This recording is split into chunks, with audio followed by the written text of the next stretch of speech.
রোববারের আলসে দুপুরে হঠাৎ যদি একাকিত্ব এসে গ্রাস করে, সেটাকে দূরে রাখার এক এবং অব্যর্থ ওষুধ 91.9 ফ্রেন্ডস এফএম এর বিশেষ নিবেদন সানডে রোম্যান্স। আজকের গল্প সংগ্রাম চৌধুরী লেখা দৈনন্দিন। এটি সানডে রোম্যান্স অরিজিনালসের একটি নিবেদন। মুখ্য চরিত্রে মিসেস বাসন্তী সান্যাল, বৃদ্ধ ভদ্রলোক এবং কথক। শুরু হচ্ছে দৈনন্দিন। আরে দাদা, কি করছেন? সরে দাঁড়ান, গরম লাগছে তো। আর আমার কি ঠান্ডা লাগছে নাকি? কোথায় সরবো? এদিকেও তো লোক দাঁড়িয়ে। আমি বা কোথায় দাঁড়াবো? এই কন্ডাক্টর, লোক তো লাগি থামাবে না নাকি? রোজকার বাসের সিন, তাই না? ভিড় ঠেলাঠেলি, ঘামের গন্ধ, বেপরোয়া ব্রেক, কন্ডাক্টরের খালি গাড়ি ডাক, প্যাসেঞ্জারদের ঘন ঘন ড্রাইভারকে গালিগালাজ করা। মধ্যবিত্ত বাঙালির কাছে এই দৃশ্যটা ভীষণই চেনা পরিচিত। মিসেস বাসন্তী সান্যালের কাছেও তাই। প্রতিদিন এই ভিড়ের সাথে পাল্লা দিয়েই তিনি যান তার একমাত্র নাতনিকে স্কুল থেকে আনতে। বয়স খুব বেশি নয়, ওই 65 হবে। স্বামী মারা গেছেন প্রায় 5 বছর হলো। এখন নাতনির দেখাশোনা করেই দিন কাটে। নাতনিকে স্কুলে পৌঁছে দিয়ে তার ছেলে আর ছেলের বউ অফিস চলে যায়, তাই আনতে যাওয়ার দায়িত্বটা নিজের ঘাড়ে নিয়েছেন মিসেস সান্যাল। প্রথম সপ্তাহ বাসে সিট পেতে কোনোদিনই অসুবিধে হয় না। কেউ না কেউ সিট ছেড়েই দেয়, নয়তো সিনিয়র সিটিজেন সিটটা পেয়েই যান। নিন মাসিমা, বসুন। আরে না না, আমি দাঁড়াতে পারবো, আপনি বসুন না। এ বাবা, না, আপনার বয়স হয়েছে, খামোখা দাঁড়াবেন কেন? বাসটা যেন একটু বেশি ধীর গতিতে চলছে। লোকে বিরক্ত হয়ে পড়ছে। মিসেস সান্যালেরও টেনশন হচ্ছে। তার নাতনি যদি স্কুল থেকে বেরিয়ে তাকে দেখতে না পায়, তাহলে ভয় পেয়ে যেতে পারে। আরে ভাই চলো, কি হলো? পাশ দিয়ে সব গাড়ি বেরিয়ে যাচ্ছে তো, তারা আছে তো সবারই। মিসেস সান্যালের পাশে বসা বয়স্ক ভদ্রলোকটি বেশ বিরক্ত হয়ে চেঁচিয়ে উঠলেন। কখন যে উঠেছেন বাসে তিনি খেয়ালই করেননি। ভদ্রলোকের ঝাড় খেয়ে ড্রাইভার বাসের স্পিড বাড়িয়ে দেয়। সেদিন সময় মতোই নাতনিকে আনতে পৌঁছে যান মিসেস সান্যাল। দ্বিতীয় সপ্তাহ। আজকেও কি গোলপার্ক? বাসের জানলার বাইরে তাকিয়ে কিছু একটা ভাবছিলেন মিসেস সান্যাল। আচমকা এই প্রশ্নে সম্বিত ফিরল। আগের সপ্তাহের বাসের সেই ভদ্রলোকটি। আশ্চর্য লাগলো মিসেস সান্যালের। তার স্মৃতিশক্তি বেশ কমে এসেছে। রোজই একটা না একটা ওষুধ খেতে ভুলেই যান। অথচ আগের সপ্তাহে মাত্র কিছুক্ষণের জন্য দেখা ভদ্রলোকটিকে এখনো তার মনে আছে। চিনতে পারলেন না বুঝি? না, পেরেছি। আগের দিন আপনি ওইভাবে ড্রাইভারকে না বকা দিলে হয়তো সে স্পিডই বাড়াতো না বাসের। ওদের মাঝে মধ্যে একটু মুখ ঝামটা দিতে হয়। হ্যাঁ, সেই। তা কোথায় চললেন? গোলপার্ক? আপনার মনে আছে দেখছি। বয়স 74 হলে কি হবে, একেবারে ফটোগ্রাফিক মেমোরি, সব মনে থাকে। হ্যাঁ, গোল পার্কেই যাচ্ছি, প্রতিদিন যাই নাতনিকে স্কুল থেকে আনতে। ঠাকুমাই তাহলে এখন গার্জিয়ান বলতে পারেন। আপনি কোথায় চললেন? এই বয়সে দুটোই যাওয়ার জায়গা, হাসপাতাল আর মন্দির। প্রথমটিতে যাচ্ছি। Check up? হ্যাঁ, ওই উইকলি চেক আপ। প্রত্যেক সপ্তাহে হাজিরা দিয়ে আসি আর কি।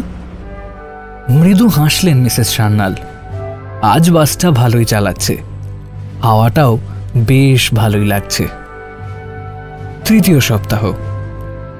আজ বাসে ওঠার পর থেকে মিসেস সান্যালের চোখ খুঁজছিল তার সেই চেনা পথের বেনামি সাথীকে। আজ শুক্রবার। আগে 2 শুক্রবারই তার সাথে দেখা হয়েছিল। মন বলছিল আজও নিশ্চয়ই হবে। বেহালা চৌরাস্তায় মানুষটি উঠলেন বাসে। বাচ্চাদের মতো এক নিষ্পাপ হাসি অজান্তেই ফুটে উঠল মিসেস সান্যালের মুখে। তার পাশে এতক্ষণ যে কম বয়সী মেয়েটি বসেছিল, ভদ্রলোককে দেখেই উঠে গেল। আজও নিয়তি যেন তাদের পাশাপাশি বসিয়ে দিল। বুড়ো হয়ে গিয়ে এই স্পেশাল ট্রিটমেন্টটা কিন্তু বেশ লাগে, তাই না? তা যা বলেছেন। সবই এই চুল পাকার অ্যাডভান্টেজ। ভিড় বাসেও আমরা দিব্যি বসে বসে কলকাতা দেখতে দেখতে যাই। তা বটে। তা আজও নাতনিকে আনতেই রোজকার ডিউটি বুঝি? একদমই তাই। ছেলে বৌমার কি আর অত সময় আছে? আজকালকার ছেলেমেয়েরা তো বাচ্চার জন্ম দিয়েই খালাস, সব ঝক্কি তো এই দাদু দিদার। আহা, আমাদের মতো কি ওরা হবে? আমি তো সারা জীবন বাড়ি বসেই কাটিয়ে দিলাম, স্বামী আর ছেলের সেবা করে। আজকাল মেয়েরাও রোজগার করছে, ভালোই তো, বাড়িতে টাকা বেশি আসে। এই টাকার পিছনে ছুটতে ছুটতেই তো গোল্লায় গেল প্রজন্মটা। পরিবারকে কতটুকু সময় দেয় এরা বলুন তো? সব অফিস থেকে ফিরবে, ফিরেই হাতে যন্ত্র নিয়ে বসে যাবে। সন্তানদেরও প্রাইভেট টিউটর দিয়ে বসিয়ে দেয়। জীবন পাল্টেছে, দিন পাল্টাচ্ছে, কি আর করা যাবে। তবে আমার নাতনিকে আমি নিজেই পড়াই। বটে, তা গ্র্যাজুয়েট নাকি? হ্যাঁ, আমার স্বামীর বাড়িতে আবার নিয়ম ছিল, গ্র্যাজুয়েট না হলে বাড়ির ছেলের সাথে বিয়েই দেবে না। যাক, এই নিয়মের পাল্লায় পড়ে আপনি কলেজটুকু করতে পেরেছেন। আমার সব বোনদের তো স্কুলে পড়তেই বিয়ে দিয়ে দিয়েছিলেন বাবা। তা আপনি কি প্রত্যেক শুক্রবার একাই যান হসপিটালে? না না, এই তো লাঠি আছে, লাঠি যায় সঙ্গে। আর এই পকেটে একটা কাগজে নাম আর ছেলের ফোন নাম্বার লেখা। রাস্তায় মোড়ে টোড়ে গেলে যাতে ওরা খবর পেয়ে যায় আর কি। এই জিনিসটা আমার ছেলেও রাখতে বলে। রাখেন না কেন, সঙ্গে রাখবেন। এই বয়সে কখন কি হয় তা ঠিক আছে। না না, এত জলদি মরবো না, নাচ জামাই দেখে তবেই মরবো। 70 ছাড়িয়েছে?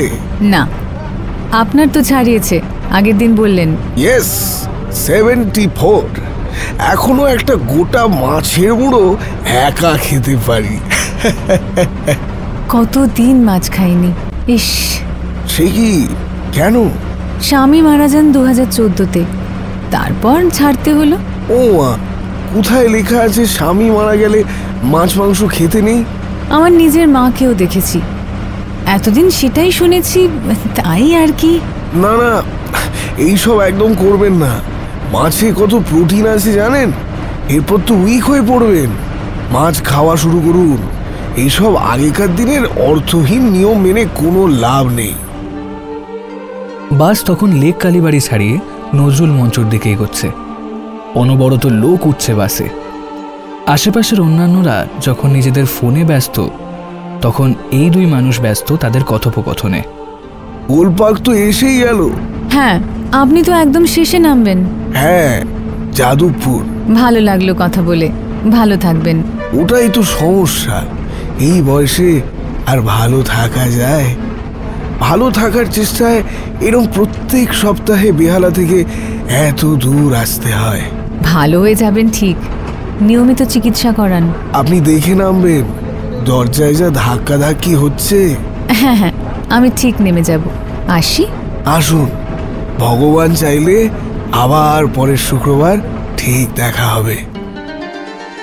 চতুর্থ সপ্তাহ। স্কুল পালিয়ে সেবার পথের পাঁচালী দেখতে গেছিলাম। ক্লাস 3 না 4-এ পড়ি তখন।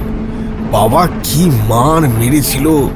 আমার নাতনিকে সেদিন কত চেষ্টা করলাম পথের পাঁচালী দেখানোর, ঠাম্মি ইটস বোরিং বলে উঠে চলে গেল। ওই ফেসবুক না কি ছাইপাস, ওই সবে ঢুকে থাকা প্রজন্ম আর কি বুঝবে বলুন তো সত্যজিৎ রায়কে? আমার ছেলেও আবার আমায় মানা করে ওকে ওইসব দেখাতে, বলে নাকি বাংলা সিনেমা দেখে সময় নষ্ট করে লাভ নেই। একটাই ছেলে? না, এক মেয়ে আছে, বিয়ে করে বম্বেতে সেটেলড। ফোন করেও জিজ্ঞাসা করে না মা কেমন আছো। এই তো হচ্ছে, মাথার ঘাম পায়ে ফেলে ছেলে মেয়েকে বড় করো, তারপর তারা ফিরেও তাকাবে না। এখন আমরা যেন এক একটা বোঝা ওদের কাছে। আপনার স্ত্রী? সব মায়া কাটিয়ে স্বর্গে ফুর্তি করছেন আমায় একা ফেলে। একা লাগে? ভীষণ। কথা বলার জন্য জানেন হাঁসফাঁস করি বাড়িতে। কত আর বই পড়া যায় বলুন তো? ছেলে একটা ফোন ধরিয়ে দিয়েছে, বলে ইউটিউব দেখবে বসে বসে। সেই বয়স কি আর আছে? এই ইউটিউবে অনেক পুরনো সিনেমা পাবেন, সুচিত্রা মিত্র, দেবব্রত বিশ্বাসের রবীন্দ্রসঙ্গীত পাবেন। আমি মাঝে মধ্যে শুনি, বেশ ভালো লাগে। কিন্তু বলছেন? তাহলে ভাবছি শোনা শুরু করব। তবে যাই বলুন, গ্রামোফোনে গান শোনার মজাই আলাদা। ফোনে সেই গমগমে আওয়াজ কোথায়? আমরা বুড়ো বুড়িরা এই যুগের সাথে তাল মেলাতে পারছি না বলেই তো একা হয়ে পড়ছি। এই বয়সে এই শরীর নিয়ে নতুন করে কিছু শেখার ইচ্ছেটাই চলে গেছে। এখন ভালোই ভালোই কেটে পড়তে পারলে বাঁচি। এখনো তো অনেকটা বাঁচা বাকি যে। আশা দিচ্ছেন? সাহস দিচ্ছি, ইচ্ছে দিচ্ছি। গোলপাক এসেই গেছে, নিন ডিউটিতে নেমে পড়ুন। ডিউটি বটে। আজ তবে আসি, ভালো থাকবেন। হ্যাঁ, পরের শুক্রবার আবার পথ চলবো একসাথে। আপনি দেখে নামবেন, দরজায় যা ধাক্কা ধাক্কি। বাস থেকে নামার সময় মিসেস সান্যালের আবার সেই এক আফসোস হলো, যেটা বিগত বেশ কয়েকটা শুক্রবার ধরে তার হচ্ছে। আজও ওনার নামটা জানা হলো না। পঞ্চম সপ্তাহ। আজ বাসে ওঠার পরেই ভদ্রলোকটিকে দেখে উদ্বিগ্ন হয়ে উঠলেন মিসেস সান্যাল। কি হয়েছে আপনার? খুব বিধ্বস্ত লাগছে। অসুস্থ নাকি? আর বলবেন না, কাল রাতে হঠাৎই সুগার ফল করলো, মাঝে মধ্যেই হচ্ছে আর কি। তাহলে আজ বেরোলেন কেন? বাড়িতেই রেস্ট নিতে পারতেন। আর রেস্ট? এখন যতই রেস্ট নিই ঠিক তো আর হব না। আজকের দিনটা আপনার বাড়িতেই থাকা উচিত ছিল। যদি কিছু হয়ে যায় রাস্তায়। যাওয়ার পথে তো আপনি আছেনই, তাই ভয় নেই। ফেরার পথটা একলা হবে, কঠিন হবে। সঙ্গী খোঁজেন? কে খোঁজে না বলুন? আপনি খোঁজেন না? খুঁজি, একটা অবলম্বন, বেঁচে থাকার একটা কারণ খুঁজি। আমিও তাই। জীবনের কাছে বারবার হেরে গিয়েও আরেকবার চেষ্টা করার কারণ খুঁজি। ভালোবাসা খুঁজুন, কারণটা পেয়ে যাবেন। ভালোবাসতে মানা নেই তো। বয়স হয়েছে বলে বলছেন? না, বেঁচে থাকার দিনগুলো কমে আসছে বলে বলছি। If you live each day as if it were your last, someday you will be right.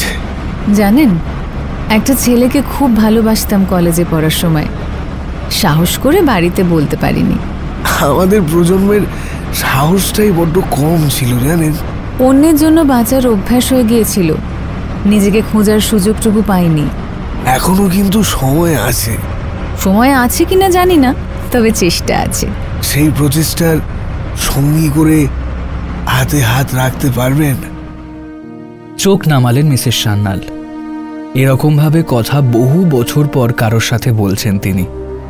পুরো সপ্তাহটা কেটে যায় এই একটা দিনের একটা ঘন্টার যাত্রার অপেক্ষায়। সেই কলেজের দিনগুলোই ফিরে যেতে ইচ্ছে করে। তবে কি তার সাদা কালো জীবনে কেউ রং ছড়িয়ে দেওয়ার চেষ্টা করছে? গলা নামিয়ে জানলার দিকে তাকিয়ে বললেন, এই বয়সে কাঁধে হাত রাখা বেশি প্রয়োজন, অবলম্বন প্রয়োজন, একটা লাঠি পাওয়া প্রয়োজন। হতে দেবেন আপনার লাঠি? গোলপাক বেরিয়ে আসবেন। ও মাসিমা, উঠে আসুন। কন্ডাক্টর চেঁচিয়ে উঠল।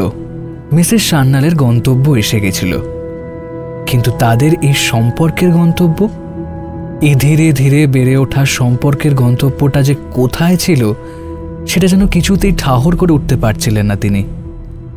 তারা একে অপরের নাম জানেন না, এত বছরের জীবনের বিন্দু মাত্র জানেন না, বেঁচে থাকার নিয়মগুলো জানেন না। তবুও যেন কোথায় গিয়ে একে অপরের আপনজন হয়ে উঠেছেন। ষষ্ঠ সপ্তাহ। আজ মিসেস সান্যাল একা আসেননি, সাথে এনেছেন একটা স্টিলের টিফিন কৌটো, নিমকি ভরা। প্রথমে ভেবেছিলেন নাড়ু বানাবেন, কিন্তু তাতে যদি ওনার সুগার হ্রাস হয়, তার চেয়ে নিমকি বানানোই ভালো। কিন্তু কই, আজ তো বাসে উঠলেন না ভদ্রলোক। শরীর কি খুব খারাপ হলো, নাকি আজ বেরোতে দেরি হয়ে গেছে তার? নিমকি ভর্তি টিফিন কৌটোটা বাড়ি ফিরে গেল। সপ্তম সপ্তাহ। এক রাশ প্রশ্ন নিয়ে বাসের জানলার বাইরে তাকিয়েছিলেন মিসেস সান্যাল। আজ বাসে বসে থাকতে ইচ্ছেই করছে না। হাঁসফাঁস করছেন, কখন নামবেন? কই, এরকম তো আগে হতো না। আগেও তো একাই গেছেন, কিন্তু এখন কিরকম একটা নতুন অভ্যেসে জড়িয়ে গেছেন তিনি। বন্ধুত্ব নাকি তার চেয়ে বেশি কিছু? প্রতিদিন যেন একটা দোটানায় ডুবে যাচ্ছিলেন তিনি। প্রতি শুক্রবারের এই দেখা হওয়াটা যেন খুব প্রয়োজন হয়ে পড়ছিল মিসেস সান্যালের কাছে। আজও নিমকি ভর্তি টিফিন কৌটোটা একইভাবে বাড়ি ফিরে এলো। 10ম সপ্তাহ, প্রায় 1 মাস হতে চলল। মিসেস সান্যালের আগন্তুক বন্ধুটি হারিয়ে গেছেন। এখন আর তিনি বাসে ওঠেন না। নিয়তি তাদের দুজনকে আর পাশাপাশি বসায় না। মিসেস সান্যাল কারোর সাথে আর কথাও বলেন না বাসে। একলা মনেই পুরো পথটা চলেন। আসলে একলা বললে ভুল হবে। বাস জার্নির প্রতিটা মিনিটের মধ্যেই যেন ভদ্রলোকটির স্মৃতি জড়িয়ে আছে। খুব অসুস্থ হয়ে পড়েছেন? উনি কি আর নেই? প্রশ্ন ছিল অনেক, কিন্তু উত্তর অজানা। 25তম সপ্তাহ, প্রায় 6 মাস কেটে গেছে। এখন আর আফসোস হয় না মিসেস সান্যালের যে বন্ধুটির নাম জানা হয়নি। জীবনের চাকা আগের মতোই ঘুরছে। বাসের ভিড়, রাস্তার জ্যাম, লোকের বিরক্তি সব একই রয়ে গেছে। তবুও প্রত্যেক দিন বাস থেকে নামার সময় যেন মিসেস সান্যাল সেই হারিয়ে যাওয়া বন্ধুটির কণ্ঠস্বর এখনো শুনতে পান। আপনি দেখে নামবেন, দরজায় ধাক্কা ধাক্কি।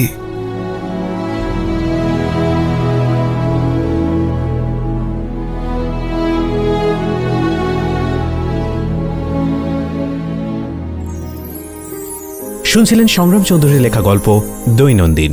এটি সানডে রোম্যান্স অরিজিনালসের একটি নিবেদন। মুখ্য চরিত্রে অর্থাৎ বৃদ্ধ লোকটির ভূমিকায় অরিত্র, মিসেস বাসন্তী সান্যাল নীলাঞ্জনা, কথক সংগ্রাম, আনুষঙ্গিক কণ্ঠে অভিষেক এবং শুভজিৎ, সমগ্র পরিচালনায় অভিষেক, আবহ সঙ্গীত এবং ধ্বনি পরিকল্পনায় শুভজিৎ, সূত্রধর আমি অরিজিৎ। শেষ হলো এই রোববারে সানডে রোম্যান্সের আমাদের বিশেষ নিবেদন দৈনন্দিন। আগামী রবিবার ঠিক দুপুর 2টোয় এরকমই একটা রোম্যান্টিক গল্প নিয়ে হাজির হবে সানডে রোম্যান্স, শুধুমাত্র 91.9 ফ্রেন্ডস এফএমে।